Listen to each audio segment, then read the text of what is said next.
Jadi TB2 ini terselenggara berkat kerjasama yang luar biasa gitu antara Lembaga Biblika Indonesia dan juga Komisi Kerasulan Kitab Suci Keuskupan Malang. Acara ini bisa berjalan karena kemurahan hati dari banyak pihak. Kami sangat berterima kasih kepada STFT Widya dan tempat yang sangat luas ini gitu ya. Terima kasih untuk Komisi Komsos Keuskupan Malang. Mari kita dengarkan sedikit sambutan dari Ketua Komisi Kerasulan Kitab Suci. Untuk Ibu Ellen Magdalena, saya persilakan. Hari ini kita sebenarnya tidak hanya seminar, tapi semoga bisa menjadi ruang refleksi buat kita. Apakah sabda Allah yang kita baca, kita renungkan, kita wartakan, sudah benar-benar kita pahami? Terjemahan Alkitab tentu bukan hanya proyek bahasa, tetapi juga sebenarnya tindakan iman. Ini upaya gereja dan kita umat beriman untuk semakin setia pada pesan yang dimaksudkan Allah dalam kitab suci. Saya panggilkan rekan saya Pak Kris gitu ya, untuk bisa menyampaikan hasil survei. Terima kasih, selamat pagi Monsinyur, Pak Pendeta Anwar Chen, para romo dan Bapak Ibu sekalian. Ini adalah hasil survei yang dimana Bapak Ibu waktu mendaftar kita ada sedikit survei. Wah, kita ada 405 peserta yang mendaftar dan didominasi oleh laki-laki sebesar 58%.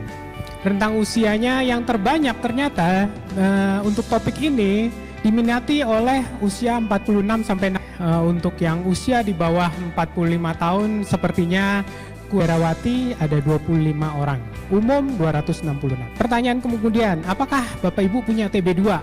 Ternyata masih 44% yang belum memiliki TB2, Alkitab TB2. Sementara mayoritas sudah memiliki. Apakah Bapak Ibu pernah mengikuti diskusi tentang TB2 secara online kah, di medsos atau cuman ngamati?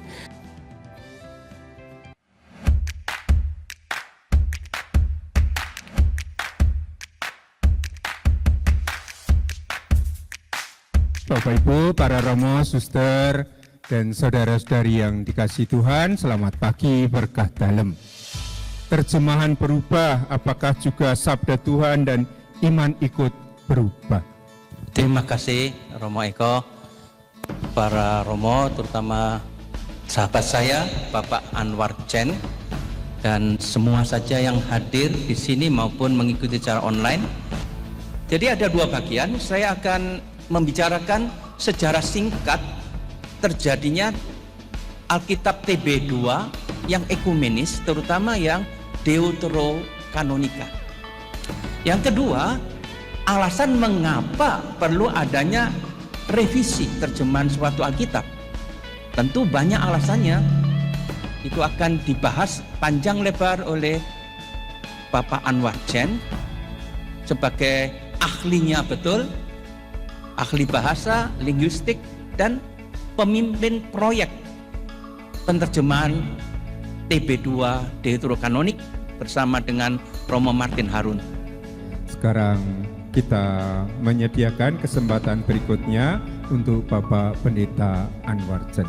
Saudara sekalian, para romo, suster, terima kasih untuk kesempatan ini. Sudah terjadi perubahan ya. Karena yang sebelumnya itu menggunakan yang sebelumnya bahwasanya. Padahal kalau kita tanya apa arti bahwasanya, saya sudah pernah uji beberapa pembaca Alkitab, kebanyakan terdiam. Enak diucapkan tapi tidak tahu persis apa maksudnya. Nah, dalam bahasa Ibrani ki itu memang semacam partikel yang menegaskan. Bisa banyak sekali fungsinya. Salah satu fungsinya adalah menegaskan sesuatu.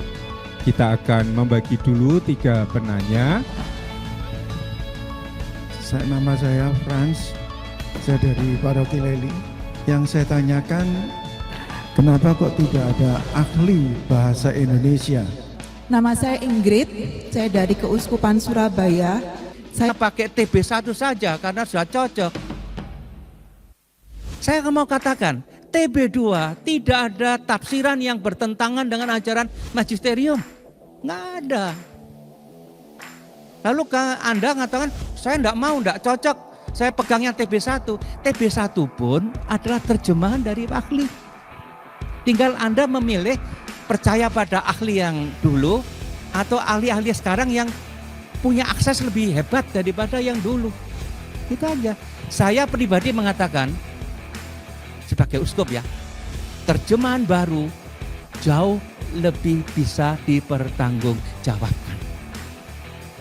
Dan sekali lagi, tidak ada terjemahan dari TB2 yang menyeleweng sehingga Anda mengatakan saya nggak mau pakai, saya pakai yang TB1 aja. TB1, TB2 ada satu kata iman diganti percaya. Yohanes 20:31.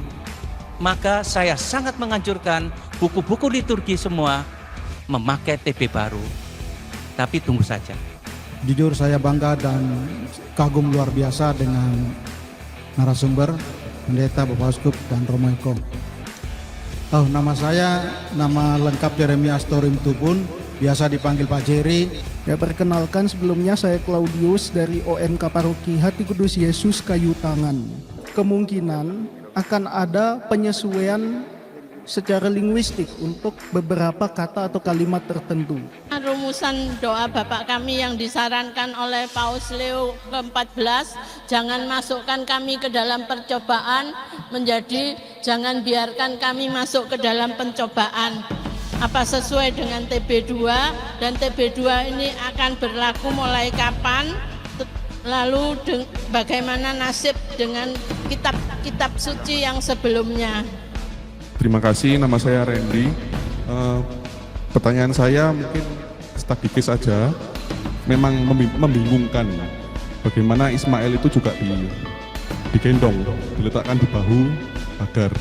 Biasa ketemu dengan umat awam dan kita nggak ngerti seperti ini. Pertanyaan kami ada dua.